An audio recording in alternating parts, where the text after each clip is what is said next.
তখন বাজে দুপুর 2টোর মতো। আর দেখো আকাশে মেঘ কীরকম কালো করে এসেছে। আমাকে তো যেতে হবে বাবার বাড়ি থেকে শ্বশুর বাড়ি। তো তারপরে আমি আর মা একটু বসে গল্প করছিলাম, তারপরে দেখি মা শুয়ে পড়েছে।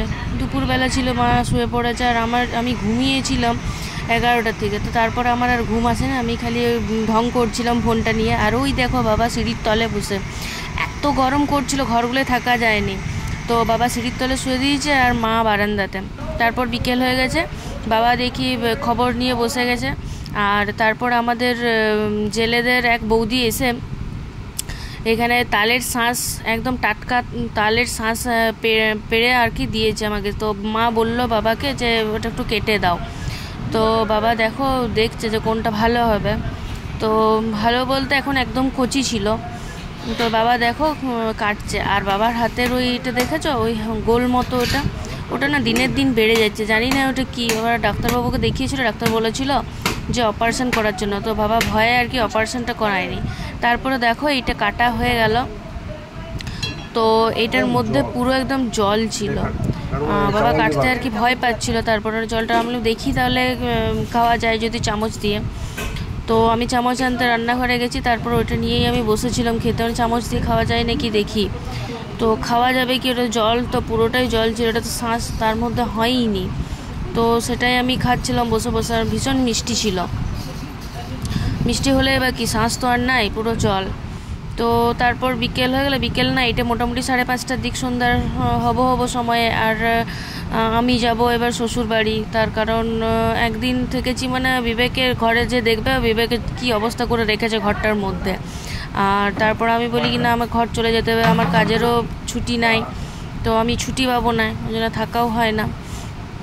তো দেখো আমি রেডি হয়ে গেলাম, এদিকে বাবারও চা খাওয়া হয়ে গেল, মাও চা নিয়ে বসে গেছে, আমিও চা খেয়ে নিলাম। মাকে প্রণাম করলাম, মাকে প্রণাম করে মা বলে কি এতে এখানে জুতোগুলো আছে পরে নে, কারণ মেঘ যা করেছে ওই জন্য মা জুতোগুলোকে ঢুকিয়ে দিয়েছিল ঘরের মধ্যে। তারপরে এই যে বাবাও রেডি হয়ে গেছে, বাবা খৈনি খায়, তো বাবার খৈনি খাওয়া হয়ে গেল। তারপর দেখি কাকিমা কি খাচ্ছে, আমি বলি একবার যে দেখি কাকিমা কি খাচ্ছে। তারপরে দেখছি চা খাচ্ছে, ও এরকম করেই চা খায়, বাটির মধ্যে দিয়ে পড়ে। আর এদিকে কাকুও চা খাচ্ছে আর ফোন দেখছে। তো কাকুকে ডাকলো, তবে এবারে কাকু তাকালো, নাহলে খুব মন দিয়ে ফোন দেখছিল।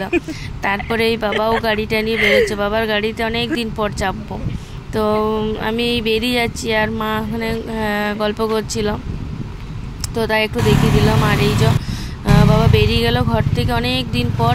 বাবার গাড়িতে আমি চাপবো। এখন বাবার গাড়িতে চাপতে না খুব ভয় লাগে, মানে ভয় লাগে চাপতে। আমি ফেলে দেবে সেই কারণে না, মানে আমার ভয় লাগে যে আমার ভাতটার বাবা নিতে পারবে কি না। তো দেখো এই বেরিয়ে গেলাম, এই হচ্ছে আমাদের গ্রামের রাস্তা, মানে এইটা অন্য একটা রাস্তা। আগের যেটা দেখিয়েছিলাম সেটা অন্য রাস্তা ছিল, আর এই একটা হচ্ছে অন্য রাস্তা। তো দেখো পুরো সবুজে সবুজ। আর এই রাস্তাটা ছিল আমাদের টিউশন থেকে টিউশন যাওয়ার রাস্তা, টিউশন কলেজ এই রাস্তা হয়ে যেতাম সব বন্ধু বান্ধবীরা মিলে আমরা। তো তখন এই ঘরটর তখন একদমই ছিল না, শুধু সবুজ সবুজ ছিল। তো বাবার সঙ্গে আসছি আর সব স্মৃতি মনে পড়ছে যে এই রাস্তাটা হয়ে যে, এখন তো তাও ঢালাই হয়েছে, তখন সেটা ঢালাইও ছিল না, এখানে কাদা একদম পুরো কাদায় থাকতো। আর এই দেখো এই পুকুরটা দেখছো, একবার এই জায়গাতে আমি কাদাতে ঢুকে গেছিলাম সাইকেল নিয়ে। তো এই পুকুরের জলটাতে আমি মানে নিজেকে আর সাইকেলটাকে চুবিয়েছিলাম, মানে এইরকমভাবে আমি কাদায় পড়েছিলাম। তারপরে দেখো কত গাছ লাগিয়েছে, কত গাছ কেটেছে, আবার নতুন করে গজাচ্ছে। তো পুরো সবুজে সবুজ একদম। আর এইটা একটা নতুন মানে পল্লী করে দিয়েছে, আগে পুরোটাই ছিল আমাদের গ্রামের নাম, কিন্তু এখন আবার ভাগ হয়ে গেছে। যত দিন যাচ্ছে সব চেঞ্জ হচ্ছে। আর এ দেখো পাথরের রাস্তা, আমাদের এমনিতেই বলে যে পুরো বাঁকুড়া পাথরের আর লাল মাটির রাস্তা। তো দেখো সত্যিই সুন্দর লাগে। আর এই জায়গাগুলো সব প্লটিং হচ্ছে, এগুলো সব বিক্রি হবে। আগে তো বিক্রির কোনো কথাই হতো না, এখন আবার সব বিক্রি হচ্ছে। সামনেরগুলো বিক্রি হয়েও গেছে নাকি। তো বাবা সেই দেখাচ্ছিল যে সামনেগুলো বিক্রি হয়ে গেছে, আছে ভিতরের দিকগুলো, আমিও দেখছিলাম। তো দেখো এগুলো এই জায়গাগুলো, এগুলো সব খেজুর গাছ ছিল। তখন আমরা খেজুর পাড়তাম, টিউশন থেকে কলেজ থেকে যখন আসতাম তখন খেজুর পাড়তাম। এখন আর খেজুর গাছগুলো নেই, কেটে দিয়েছে সব। তো বহুত দিন পরে রাস্তায় এলাম, বহু বছর পরে এলাম, দিন বলবো না, দেখে সব খুব স্মৃতিগুলো সব মানে ভেসে আসছিল যে কীরকমভাবে মানে হই হুল্লোড় করতে করতে এই রাস্তা হয়ে যাওয়া আসা ছিল। তারপর দেখো আমাদের লাল মাটির রাস্তা মানে গ্রামের রাস্তা ছেড়ে আমরা পিচ রাস্তায় উঠে গেলাম।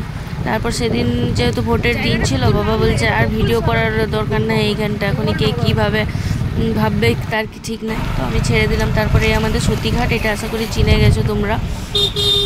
এটা হচ্ছে বিকেলের সময় সতীঘাট, এটা বজরংবলীর মন্দির, সব থেকে বড় বাঁকুড়ার বজরংবলীর মন্দির।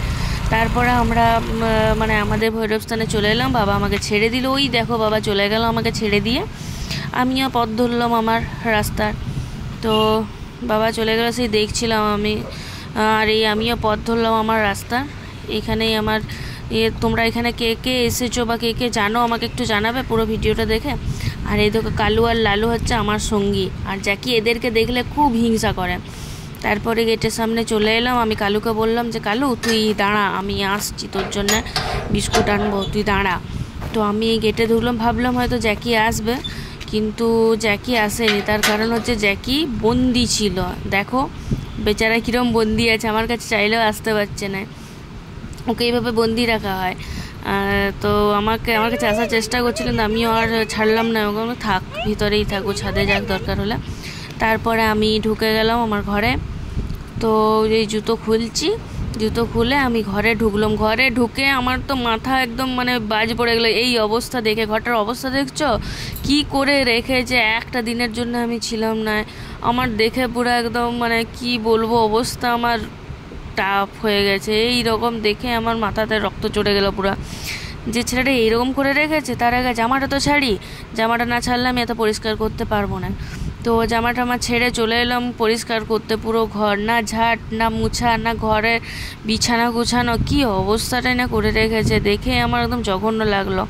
তো ঝটপট করে আমি আগে বিছানাটা পরিষ্কার করলাম, কারণ বিছানা নোংরা থাকলে আমার মাথা শুদ্ধ একদম গরম হয়ে যায় পুরো।